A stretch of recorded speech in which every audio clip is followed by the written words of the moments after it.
If you're having trouble with reg, it's probably because of this M1 reconciliation, which is often asked as a simulation where the exam gives you book income and you've got to determine taxable income, what has to be added back, what needs to be subtracted, what gets ignored. Very popular question on a reg exam. So for each numbered item, we're going to pick the correct treatment. They're going to give us a drop-down list on the CPA exam. And then we're going to have to pick the correct treatment as it relates to the M1 reconciliation of book income to taxable income on the corporate tax return for a C corporation.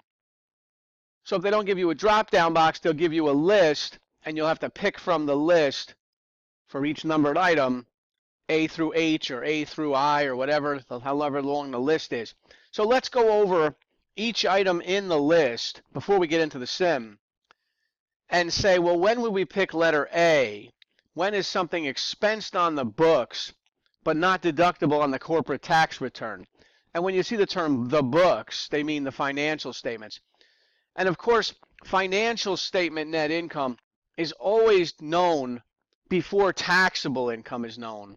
And that's because the SEC requires a publicly traded company to have their financial statement income reported very soon after year end.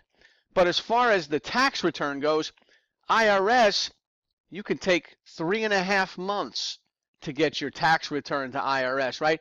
For a calendar year C Corp, isn't the due date April 15th? Right. And you can even get an extension of that time. So that's why book income, financial statement income, is always known long before taxable income is known. So on the exam, you're going to have to do this M1 reconciliation from book income, financial statement income, to taxable income.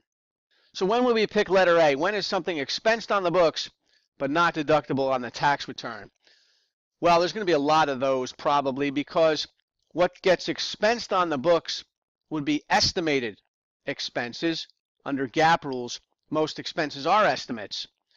But under the tax return, that's not a deduction. The IRS doesn't allow you to estimate your way to a tax deduction. So what gets expensed on the books is a book expense for the current year. It reduces book income. But when it comes to the tax return, that estimated expense is not allowed as a tax deduction, so it has to be added back. So you'll see a lot of examples of that probably in the sim and also on the exam, where something gets expensed on the books, like bad debt expense, gets expensed on the financial statements because it's estimated, but on the tax return, you can't take a deduction for bad debt expense based on an estimate. You'd have to take an actual write-off as a deduction. And that'd be the same for warranty expense, pension expense, anything that's estimated. Okay, then when would you pick letter B? Deductible on the tax return, but not allowed on the financial statements as an expense. Well, that would be the opposite that we said for bad debt expense, where you have an actual write-off, customer declares bankruptcy, and you write it off. That's a tax deduction, but that's not allowed as a book expense. Why not? Because that book expense was already taken and matched against sales in the year of the sale. So the expense took place already, and the deduction would happen only on the tax return when it's considered a bad debt, when it's worthless, when there's a bankruptcy. What else would be letter B? Deductible on the tax return, not allowed on the books. Actual warranty costs incurred. So if a company is a manufacturer, they sell product, they estimate warranty expenses on the books, but they can't take a warranty deduction until they actually pay it. So if you see that they paid the warranty costs, then they would be, letter B would be the answer. Deductible on the tax return, not allowed on the books. Why not? Because it was already expensed on the financial statements in the year of sale. When the sale took place, they matched the warranty expense and the sale in the same period. So it's because of these two sets of rules. Financial statements has one rule for when you can expense something, and the tax return has a totally different idea of when a deduction is allowed. And we also bump into this with income. Look at letter C and D. When is it income on the tax return but not income on the books? Well, the thing that stands out here income on the tax return, but not on the books, is where you collect cash in advance of services. Then it's taxable on the return right away because you've collected the cash. But on the financial statements, you can't call that income, or you'll be cooking the books, because if you haven't earned it yet, then it's a liability, right? It's not income. So letter C would be like a landlord collecting rent in advance. That would be income on the tax return, but not on the financial statements yet. And then letter D, when is something income on the books, but not on the tax return? Well, as you earn it, let's say you've collected it in advance, as you earn it, then it's income on the books. Wouldn't be on the tax return again because you already picked it up on the tax return in the year it was collected. So again, the two sets of rules apply to income as well as they do to expenses. The IRS says it's income when you get your hands on the cash, right? But FASB says, no, it's not about the cash flow. It's about when did you earn it. Another example of letter D, income on the books but not on the tax return, would be good old municipal bond interest income, right? So if you receive income from, let's say, state of Arizona bonds, that interest income is tax-free. So it wouldn't be on the tax return, but it would be on the books. So letter D would be the answer if they showed you municipal bond interest, because then it would be income on the books but not on the tax return. And when would it be letter E, income on the books and on the tax return? Well, that would be like U.S. savings bond interest. So interest income on U.S. savings bonds would be income on the books, and that income would also be taxable because U.S. bonds, that income is taxable, whereas municipal bonds, that income is tax-free, right? Municipal comes from the states, the cities, the townships, but U.S. savings bonds, that's a United States government obligation.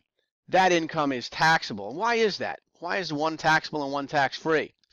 The reason is because Congress, who makes the tax laws, decided that for the states and cities to be able to borrow money easily, the bonds that they issue should produce tax-free interest income to the investors who are buying the bonds. And this way there'll be no shortage of investors. Every time a state or a city wants to borrow money, people will line up to receive tax-free income.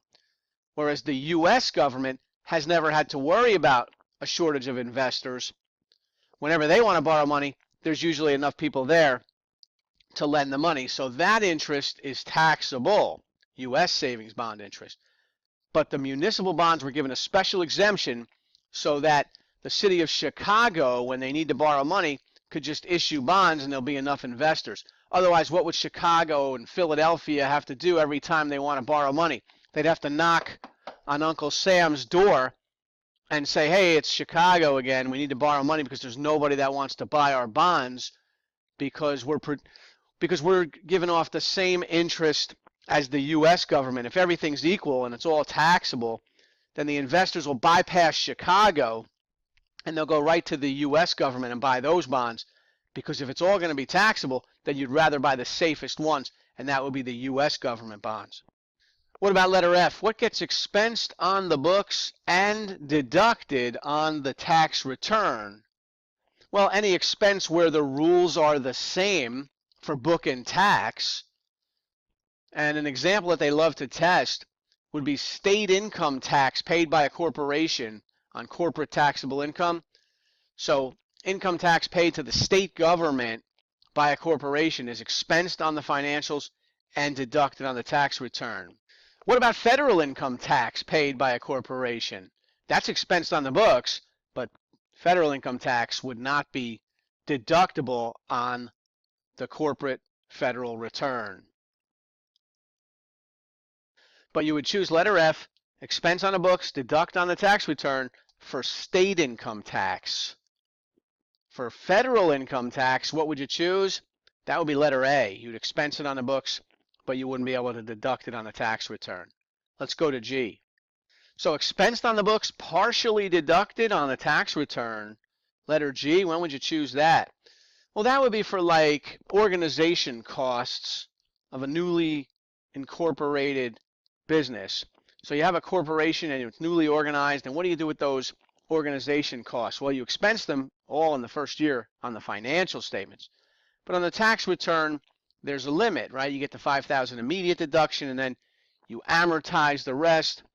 So that would be expensed on the books, partially deducted on the tax return. All right, what about letter H? When would you choose H? Not expensed on the books, nor deducted on a tax return. You know what comes to mind here? Dividends paid by a corporation. They don't get an expense on the books, nor do they get to deduct dividends paid on the tax return. What about letter I? When would you choose not includable in income for books, nor taxable on the return? Here I'm thinking stock dividends received. You get stock dividends, you're receiving shares of stock, not cash dividends now, we're talking stock dividends. Stock dividends received are not income, they're not income on the books, they're not income on the tax return. All right, what about J? What would be includable on the books?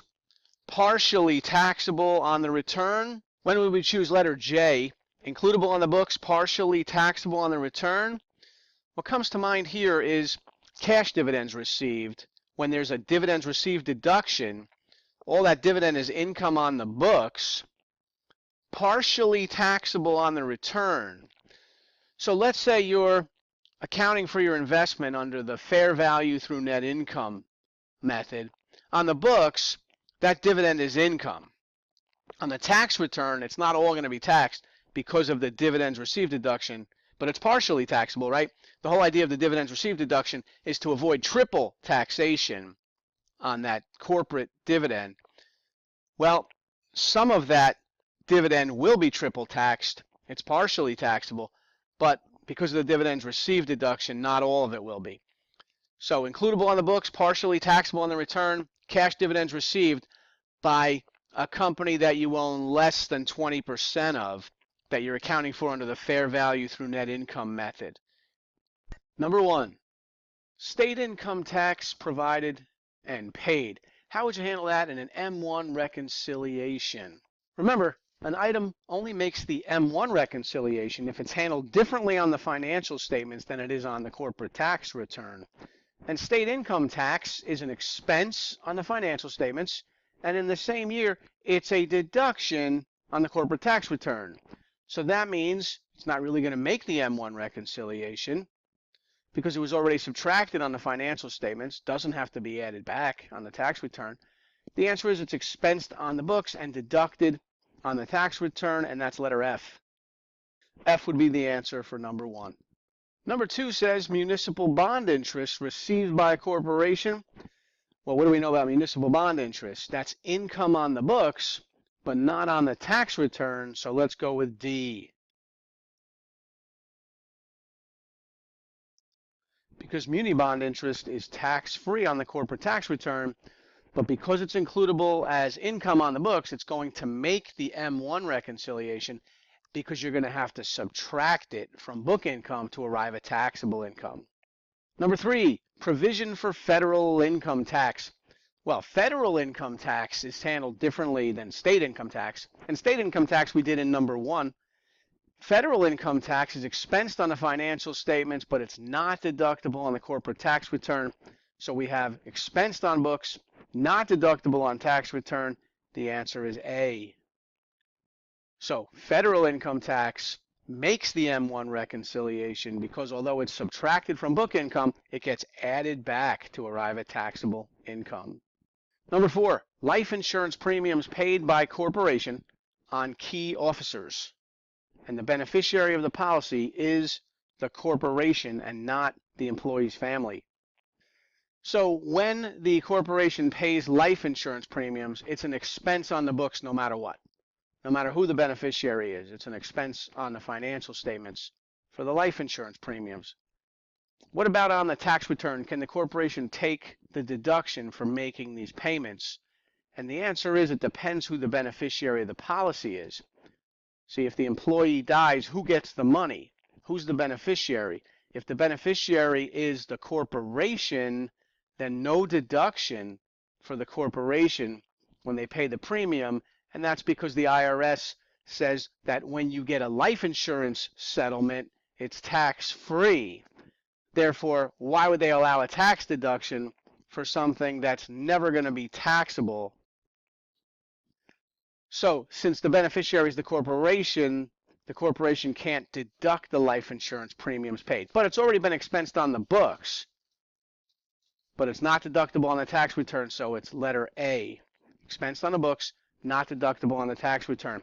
So this would make the M1 reconciliation. Because it's already been expensed on the books, you'd have to add it back to arrive at taxable income. Now, it would be very different if the beneficiary was not the corporation, but the employee's family would get the money.